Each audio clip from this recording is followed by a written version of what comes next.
agora um trânsito bem difícil para chegar até aqui. Comecei a ficar mais nervosa do que normalmente já fico. Mas Deus me fez lembrar de que Ele é o Senhor e Ele está no controle de tudo. Até mesmo quando um trânsito parece que vai nos atrapalhar. A paz do Senhor a todos.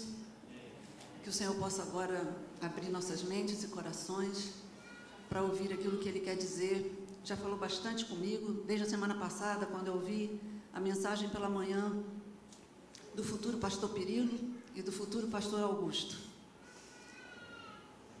Deus falou tremendamente ao meu coração, e ao final do culto à noite, quando Augusto falava, se reportando à mensagem do Pirilo, ele falava que nós, além de reino de sacerdotes, deveríamos ser missionários.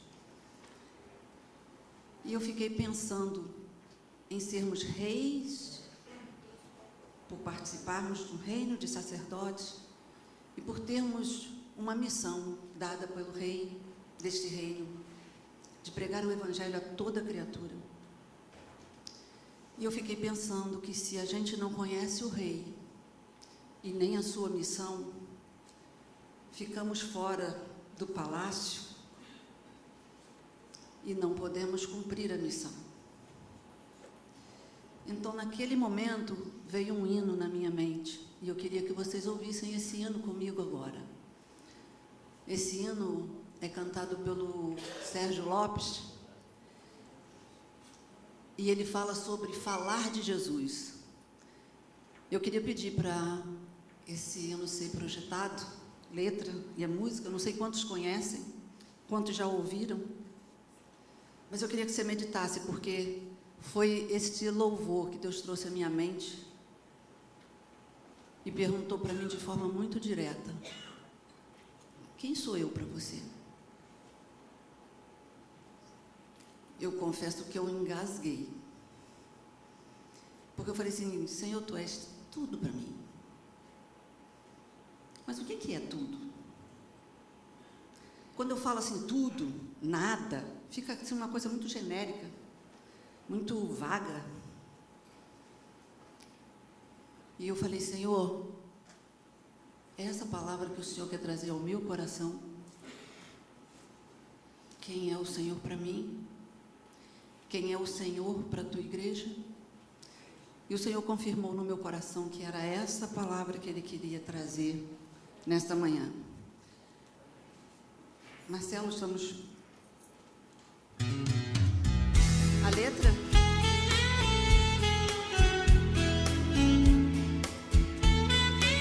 Ouça essa letra, essa música, e medita nela.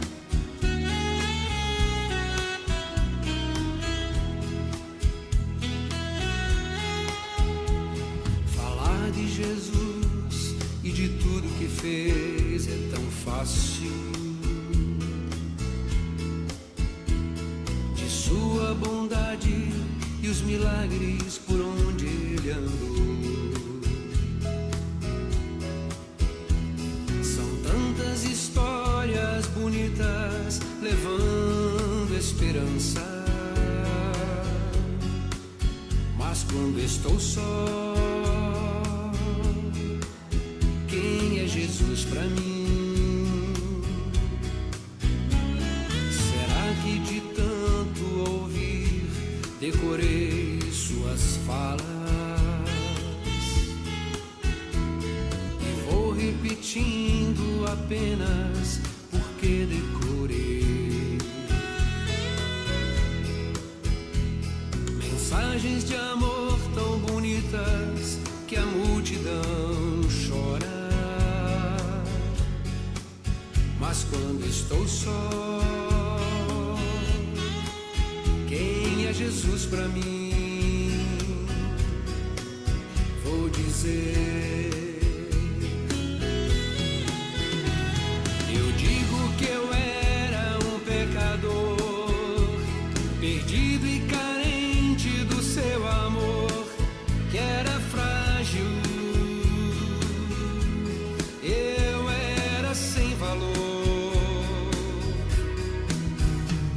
Depois digo que hoje tudo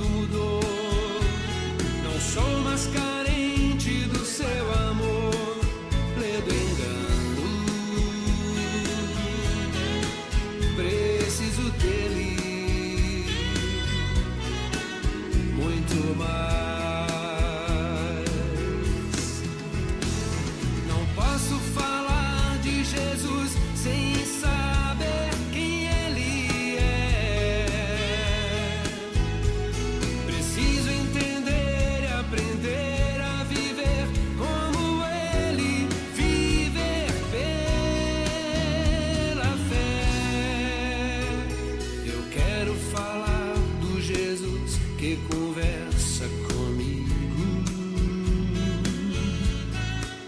que me dá sinais, me corrige e me ama. Não posso falar de Jesus sem saber quem Ele é. Preciso entender e aprender a viver como Ele, viver pela fé. Eu quero falar do Jesus que conversa comigo, que me dá sinais, me corrige e me ama. Ele me ama e vive em mim. Ele me ama e vive em mim.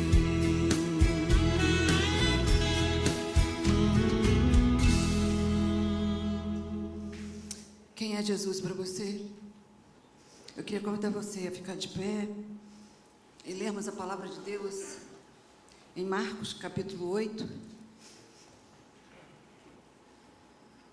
São 3 textos que nós vamos estar lendo, 2 em Marcos e 1 no livro de Atos. Marcos, capítulo 8, versículos de 27 a 34.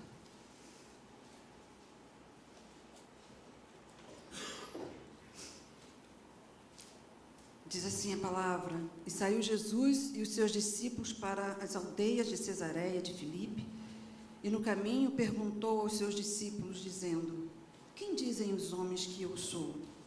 E eles responderam: João Batista, e outros Elias, mas outros um dos profetas. E ele lhes disse: Mas vós, quem dizeis que eu sou? E respondendo Pedro lhe disse: Tu és o Cristo. E admoestou-os para que a ninguém dissessem aquilo dele. E começou a ensinar-lhes que importava que o Filho do Homem padecesse muito, e que fosse rejeitado pelos anciãos e pelos principais dos sacerdotes e pelos escribas, e que fosse morto, mas que depois de 3 dias ressuscitaria. E dizia abertamente estas palavras. E Pedro o tomou à parte e começou a repreendê-lo. Mas ele, virando-se e olhando para seus discípulos, respondeu a Pedro, dizendo: Retira-te de diante de mim, Satanás, porque não compreendes as coisas que são de Deus, mas as que são dos homens.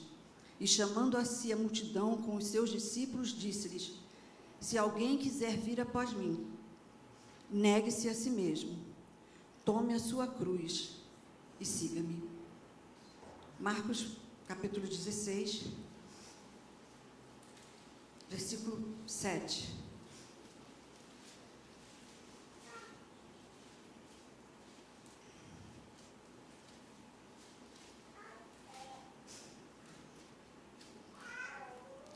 Mas ide e dizei a seus discípulos e a Pedro que ele vai adiante de vós para a Galileia.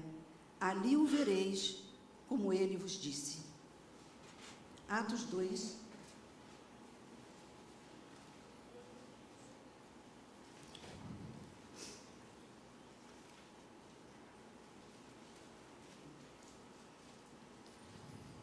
Versículos de 37 a 41.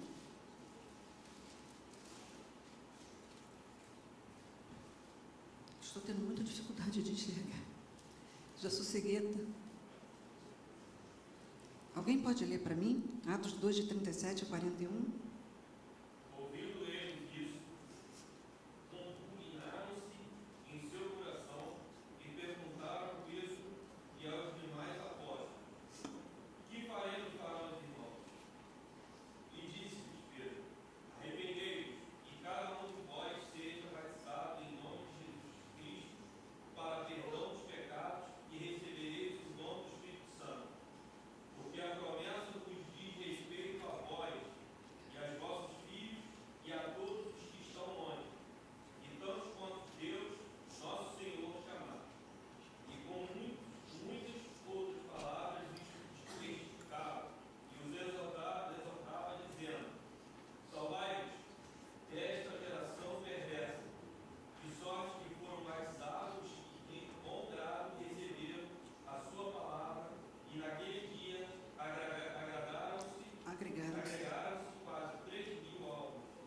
quase 3.000 almas. Senhor, obrigado pela tua palavra. Queremos te pedir, Senhor, que tu nos dês agora sabedoria, discernimento. Fala conosco, ó Deus, em nome de Jesus. Amém. Primeiro texto de Marcos 8. Duas perguntas Jesus faz. A primeira, quem dizem os homens que eu sou? A segunda, e vocês? Quem dizem que eu sou? Então, eu comecei a refletir nessas duas perguntas e eu vi que tem duas formas de você conhecer Jesus. Uma, pelo que os outros dizem. Você pode ouvir muita coisa a respeito de Jesus.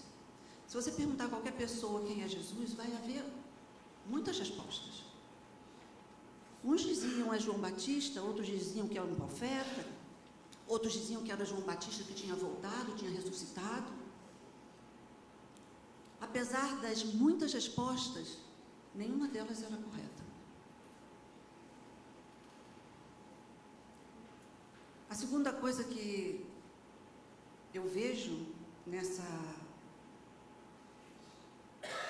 perguntas é que essa primeira pergunta teve todas essas respostas, várias respostas. Mas na segunda pergunta, que foi assim bem direta, todo mundo ficou quieto. Aí de repente Pedro, que era o líder entre os 12, ele arrisca a resposta, mas por uma revelação do próprio Pai. Tu és o Cristo. Tem uma outra tradução que diz: tu és o Cristo, o Filho do Deus vivo. Por que Jesus fez essas perguntas e por que Jesus fez essa pergunta diretamente aos discípulos? Bom, perguntar o que dizem de mim não compromete você. Você pode responder o que você tem ouvido e isso não compromete você. Não é você que está falando, você está falando do que você ouviu falarem de você, de alguém. Agora, quando pergunta, e você? Quem você pensa, quem você diz que eu sou? Aí não. Essa resposta, ela compromete você.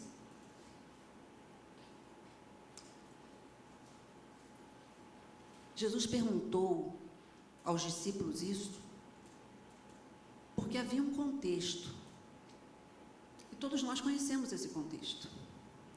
O povo de Israel já tinha passado por várias opressões, vários sofrimentos nas mãos de povos estrangeiros. Eles foram escravos no Egito, depois eles ficaram sob o domínio dos persas, dos babilônicos, dos gregos. E quando o Império Grego chegou ao seu desfecho, havia os macabeus, que a gente conhece pouco da história dos macabeus, mas os judeus começaram a acreditar que aqueles poderiam ser um líder entre eles, porque eles eram zelosos também pelas coisas de Deus, e eles queriam também viver uma liberdade. Só que eles se decepcionaram, porque os macabeus, na realidade, foram lutar pelos seus próprios interesses. Eles queriam garantir a permanência da sua dinastia. E que frustração. E aí, para piorar a história, vem o domínio romano, que era a mão de ferro, que além de querer dominá-los em termos econômicos e tomar sua terra, eles também queriam mudar a mente deles em relação à sua religião, à sua cultura. Então era muito pior de tudo que eles já tinham experimentado até ali. A ansiedade de ver aquela promessa feita de que viria um que esmagaria a cabeça da serpente, aquele que viria e que dominaria, que reinaria sobre aquele povo, a promessa feita a Davi, era uma ansiedade muito grande no meio do povo. E eles esperavam, então, um Messias glorioso, um Messias que viria e que lutaria e que dominaria. E aí, aparece Jesus e começa a ensinar-lhes. Jesus estava querendo ser pedagógico naquele momento, porque aqueles homens estavam seguindo a Jesus, mas não sabiam exatamente quem era Jesus. Eles estavam pensando que Jesus era alguém que na realidade não era. E aí, eu observei aqui algumas coisas e até notei os textos. Quais eram as práticas que Jesus tinha que não combinavam, não eram compatíveis com esse Messias esperado? Bom, primeiro Jesus começou a ensinar, a proclamar as boas novas no meio dos pobres da Galileia. Então ele não era tão grandioso, tão majestoso assim. Começar pregando para os pobres, a elite judaica não podia aceitar isso. Além do que, essa região era uma região que não era para os judeus, não era para Jesus aparecer por ali. Afinal de contas, vocês lembram lá de, quando eu anotei aqui, João 1,46, quando Natanael diz assim, mas de Nazaré pode vir alguma coisa boa? Era lá daquela região. De Nazaré pode vir alguma coisa boa? Então, não esperavam que Jesus viesse dali e começasse por ali o seu ministério. Jesus vivia no meio daqueles que eram marginalizados. Ele tocava o leproso, ele comia com os pecadores, ele acolheu uma mulher impura. Isso tudo está registrado no livro de Marcos. Marcos é um livro pequenininho, mas ele é muito objetivo em falar quem Jesus é. O que Jesus estava propondo? Ele estava, na realidade, fazendo uma crítica ao cumprimento de uma lei que eles tinham lá, quando foi dada a lei lá em Levítico, que era a lei da pureza. Então, as pessoas que eram defeituosas, as pessoas que eram... tinha uma série de condições lá que essas pessoas, elas não existiam. Elas eram párias da sociedade, como hoje é na Índia. Elas eram ignoradas. Aí vem Jesus e toca o leproso, senta no meio de pecadores, come com eles, fala do amor, fala de justiça. Não. Jesus queria transformar a vida daquelas pessoas, dar a elas alegria, dar a elas uma nova vida, dar a elas um novo começo. Mas isso era contrário a essa lei da pureza. E os fariseus, zelosos pela lei, não, esse não pode ser o Messias. Jesus chegou manso. Ele não chegou mandando nas pessoas, dominando. Ele diz assim, eu vim para servir. Como o Messias vem para servir? Jesus estava mostrando que o poder não estava no domínio pela força, mas no servir. Isso era completamente incoerente com o Messias esperado. Jesus também desafiou as autoridades judaicas quando ele entrou no templo e saiu chicoteando tudo ali e dizendo, vocês estão fazendo da minha casa de covil e de salteadores, e a minha casa é para ser chamada casa de oração. Ei, a sua casa? Eles esperavam que Jesus apareceria no templo. E aí aparece aquele homem, fora dos padrões esperados, e dizendo que aquela era a sua casa, que ela era para ser chamada casa de oração, e que eles estavam transformando em covil de salteadores. Não, a imagem do Messias esperado não combinava com esse que aparecia ali e dizendo agora que era o Messias. Por isso ele não foi reconhecido. E por isso Pedro começou a seguir Jesus de longe. Pedro chamou Jesus à parte e disse assim: Senhor, não faças isso contigo, porque ele entendeu o que significaria seguir o Messias. Seria o quê? Jesus disse lá mais na frente: aquele que quiser me seguir, primeiro, tome a sua cruz. Negue-se a si mesmo, tome a sua cruz e depois siga-me. Nós vimos aqui na Esforce, nós estudamos na Esforce, o que é negar a si mesmo? É abrir mão da sua própria vida e da sua própria vontade. Paulo, quando ele entendeu isso, ele disse: já não sou mais eu quem vivo, é Cristo quem vive em mim. Porque o viver que eu vivo agora na carne, eu vivo pela fé no Filho de Deus. Ele estava assumindo que estava disposto a pagar o preço de seguir a Jesus. Seguir a Jesus é tomar a cruz. Seguir a Jesus é seguir o caminho da cruz. Hoje, tem muita gente pregando um evangelho de facilidades, um evangelho de prosperidade, um evangelho de vida fácil, um evangelho que você não tem compromisso, você não precisa ter. Basta você ir à igreja, sentar lá no banco, ouvir o que alguém está falando, cantar alguns louvores e voltar para casa. E aí, orar pelo carro, orar pela casa, orar pelo emprego, orar pelo isso, orar pelo aquilo.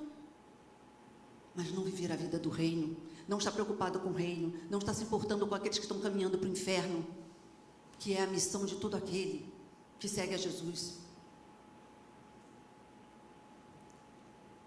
Pedro,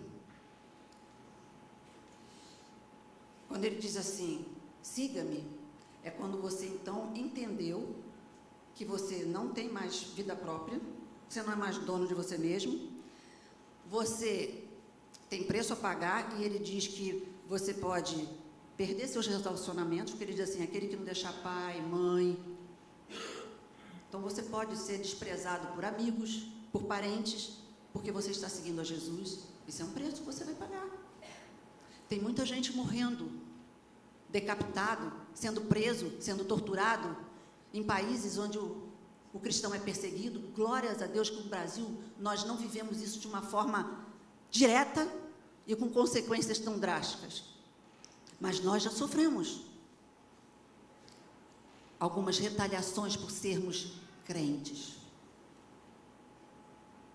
Eu agora estou fazendo parte de um grupo que eu vejo todo mundo falando de festas, disso, daquilo, um grupo de pessoas que saíram lá da empresa. E quando eu comento, ou falo, ou boto alguma coisa, não vejo tantos comentários, mas quando alguém fala de alguma outra determinada coisa, todo mundo, muito bem, bota papo firme, né? Sei lá como é que esse dedinho chamou de like hoje, né? Antes do meu tempo era papo firme. Então, não é muito tempo lá atrás não, tá, gente? Foi outro dia, outro dia. Então, quando você entende, e Pedro entendeu isso, que seguir a Jesus era tomar o caminho da cruz, era ter disposição para sofrer o que fosse necessário pelo nome de Jesus, inclusive isso que eu falei, né, o nosso eu, os nossos relacionamentos, até mesmo os nossos bens. Tem pessoas em países perseguidos.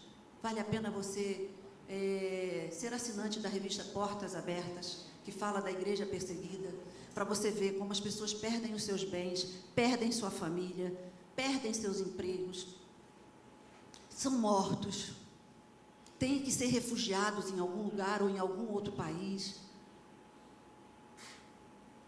Para você entender o que significa seguir a Jesus.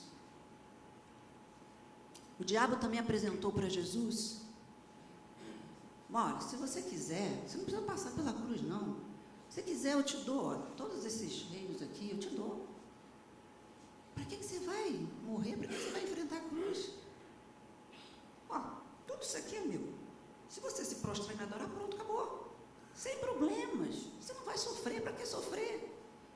Tem muito crente não querendo sofrer, não querendo pagar o preço de servir a Jesus. Então, Pedro teve o entendimento correto de quem era Jesus. Tu és o Cristo, o Filho do Deus vivo. Ele reconheceu que o Cristo era o Messias, mas a prática dele foi totalmente errada.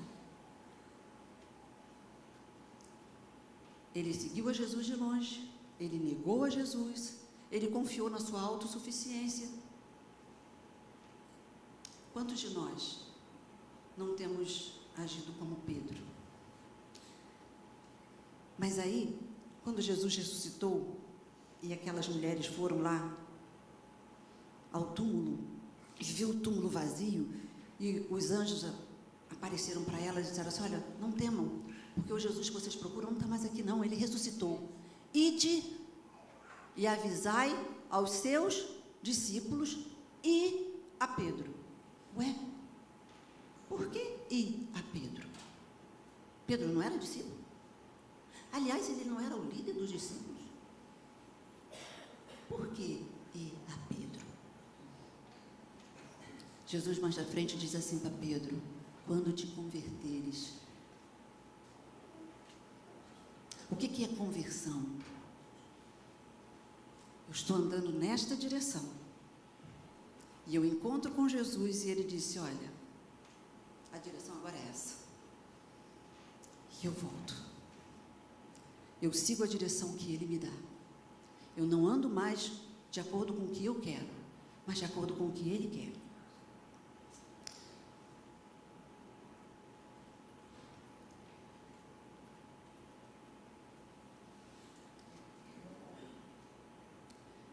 Então, quando Jesus marca aquela reunião com os discípulos e os anjos pedem para avisar aos discípulos e a Pedro, primeiro Deus estava aqui dizendo duas coisas. Pedro, olha, eu morri,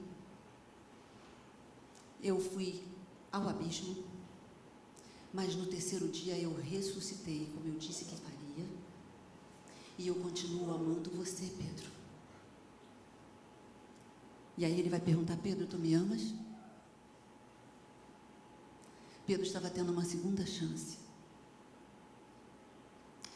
Esse e a Pedro pode ser também e a mim, e a você.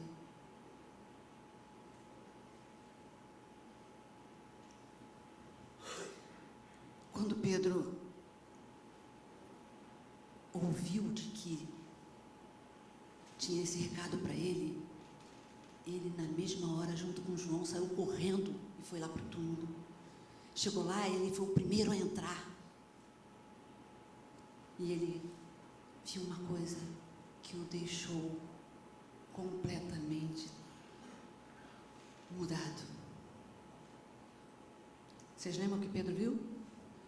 Ele viu os lençóis de lado, mas o lenço que cobria o rosto de Jesus estava dobrado e colocado lá do lado. Jesus sabia que Pedro, como bom judeu, conhecia as tradições. Sabe, Jesus sabe quem somos nós e como falar conosco para que nós possamos entender. Às vezes estamos tão presos a tradições e ele até usa as tradições para falar conosco. Ele usou aquela tradição para falar com Pedro.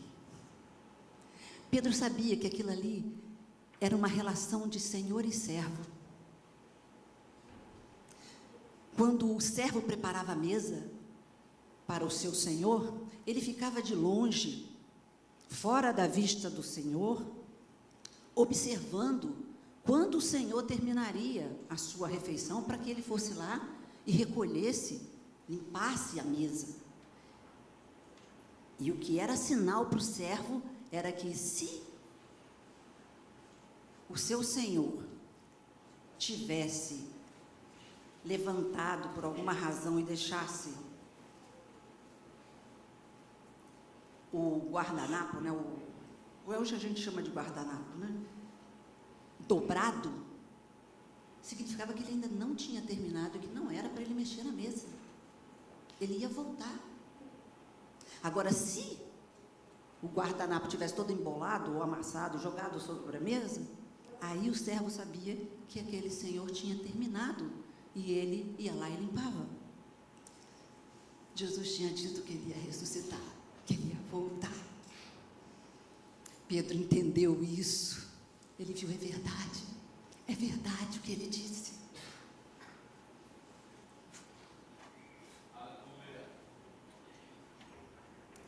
Era preciso Pedro ter essa experiência.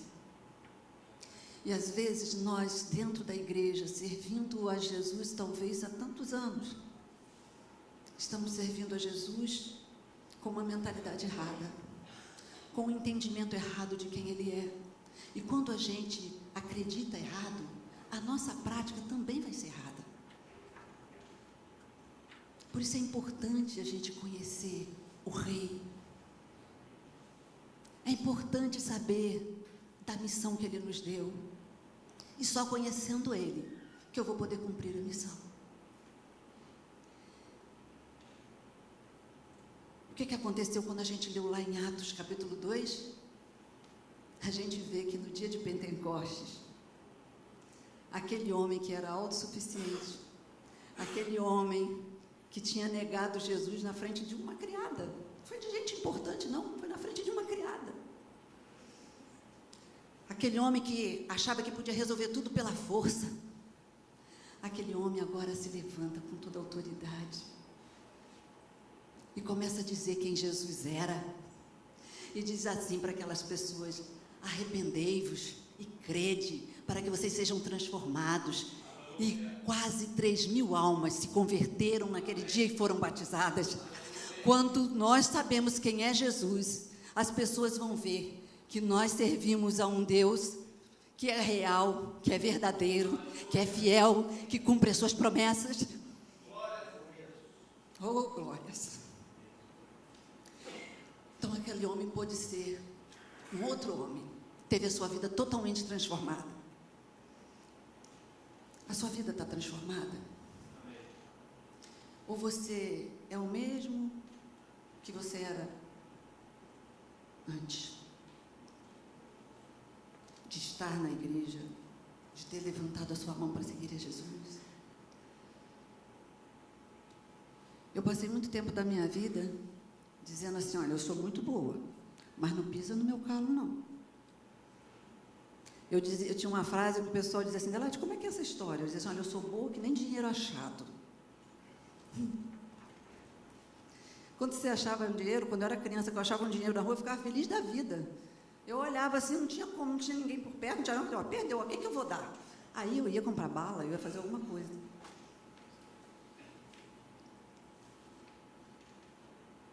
Então, a minha vida com Jesus não tinha mudado tanto assim, né? Porque eu continuava sendo muito boa, que nem dinheiro achado, mas não pisa no meu calo, não. Eu não posso mais continuar sendo o mesmo depois que eu encontro Jesus. Não posso. Porque Ele é luz e Ele me traz luz. Ele é paz e me faz ter paz com aqueles com quem eu convivo. Ele mesmo se revelou dizendo quem Ele era. E aqueles que o conheceram verdadeiramente, tiveram um encontro verdadeiro com Ele, como foi o caso de João Batista, que era primo de Jesus, mas não se prevaleceu do fato de ser parente de Jesus. Quando ele viu Jesus, ele não disse assim: olha, aquele ali é o meu primo. Não. Ele disse assim: olha, ele é o Cordeiro de Deus, que tira o pecado do mundo. Aquela mulher samaritana, quando Jesus foi tomar água ali no poço com ela, pediu a ela que desse água, ela entendeu que Ele era a água da vida, era a água que saciaria a sede que ela tinha. Já estava no 4º casamento e não era feliz. E aquele marido, por último, não era também o seu marido. Ela entendeu que só Jesus era a fonte que saciaria a sua sede. Quantos, mesmo estando na igreja, ainda continuam buscando alguma coisa que os faça realizados, plenos, felizes? Jesus ainda não é suficientemente bom. Jesus não preenche totalmente a minha vida. Crentes que são às vezes emburrados, mal-humorados, irritadiços. Que Jesus é esse? que entrou na sua vida e não mudou nada, que não te traz alegria, que não te traz paz, que não te liberta de vícios. Você está crendo num Jesus errado, ou você ainda não sabe quem é Jesus.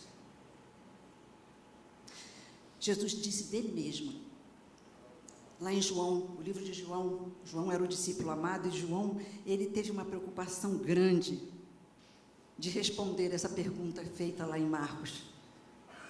Ele disse assim, olha, Jesus, ele é o pão da vida, lá no capítulo 6, no versículo 35, ele diz assim, Jesus, ele é a luz do mundo.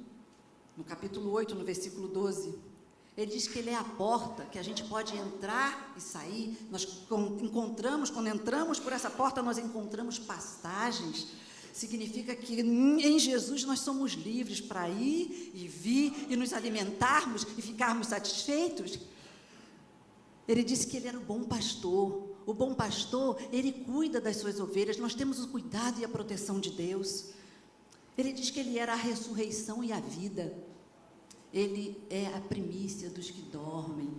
Ele foi o primeiro, porque nós ressuscitaremos com ele. Aliás, quando você recebeu Jesus como Senhor e Salvador da sua vida, você antes estava morto, espiritualmente morto, e agora Jesus entra na sua vida, te dá o Espírito Santo e recria o seu espírito e faz de você uma nova criatura, dá a você uma vida eterna. Ele é a ressurreição e a vida. Nós já fomos ressuscitados com Ele. Nós éramos mortos, estávamos mortos nos nossos delitos e pecados, mas Ele nos ressuscitou e nos deu vida. Aleluia! Ele disse assim, olha, eu sou o caminho, a verdade e a vida. Não há outra forma de você chegar aos céus, de você chegar ao Pai. É através de mim. Lá em João 14, no versículo 6.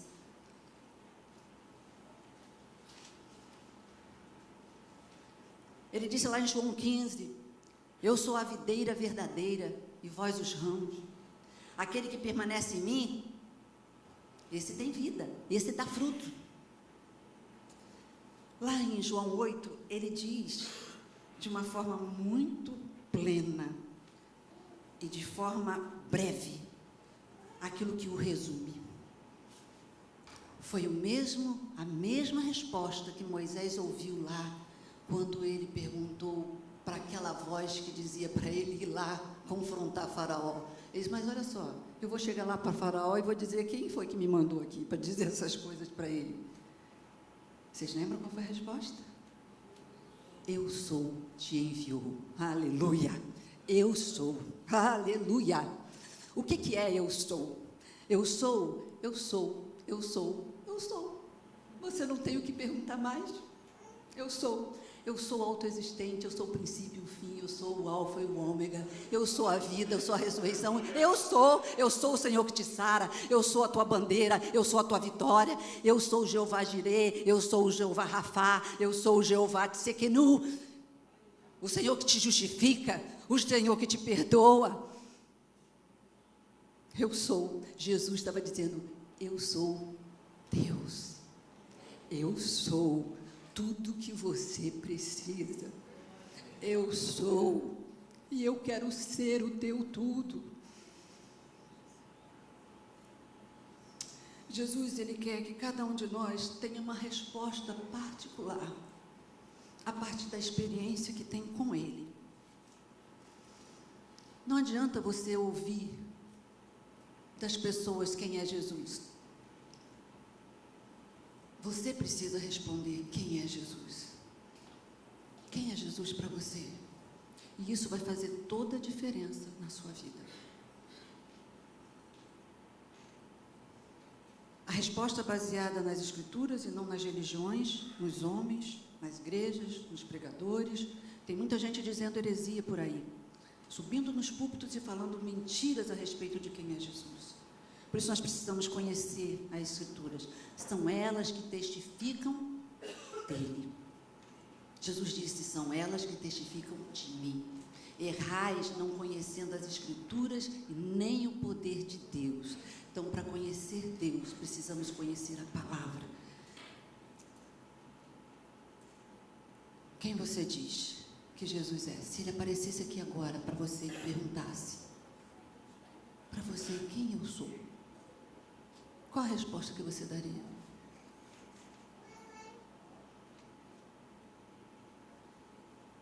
Eu não sei se há aqui no nosso meio pessoas que ainda não tiveram um encontro com Jesus.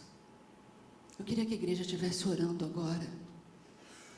Porque se há alguém aqui que ainda não conhece Jesus e quer conhecê-lo, quer ter vida com Ele, quer ter intimidade com Ele, essa é a oportunidade que Deus está te dando.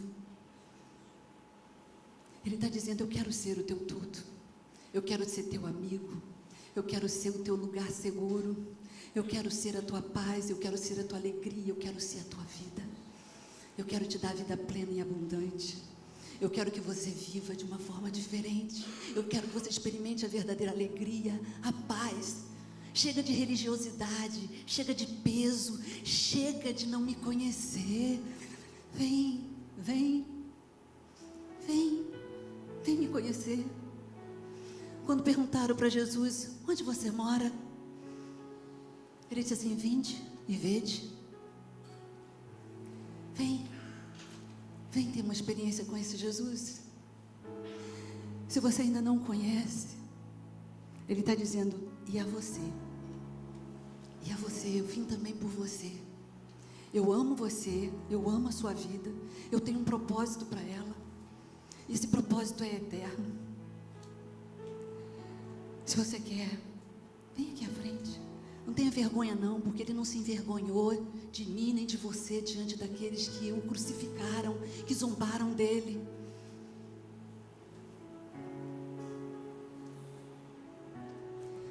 Se não há ninguém aqui no nosso meio, nessa condição, talvez haja alguém que já andou nos caminhos do Senhor, mas que em algum momento achou que estava pesado demais, que o preço era muito alto.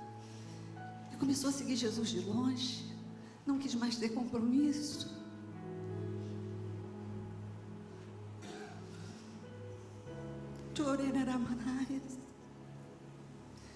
Jesus também está dizendo: e você? Vem, eu quero te dar uma segunda chance. Eu te amo, sempre te amei, sempre vou te amar. Talvez você esteja com vergonha, porque Pedro também ficou envergonhado quando ele viu que ele negou Jesus, que ele estava vivendo fora do caminho.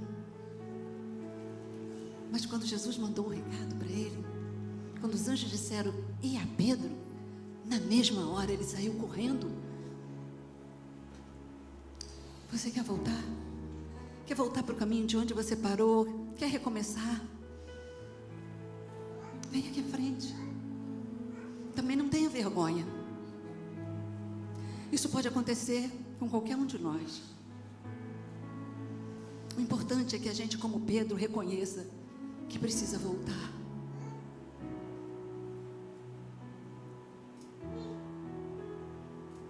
Não há ninguém em nenhuma dessas situações nessa manhã aqui? Senhor, em nome de Jesus, se há alguém numa dessas situações, Senhor, nós quebramos agora toda a cadeia, todo o jugo, e declaramos por terra toda a prisão de Satanás.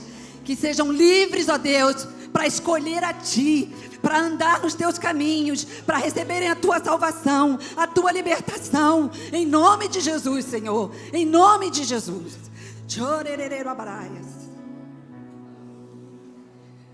Oh Deus,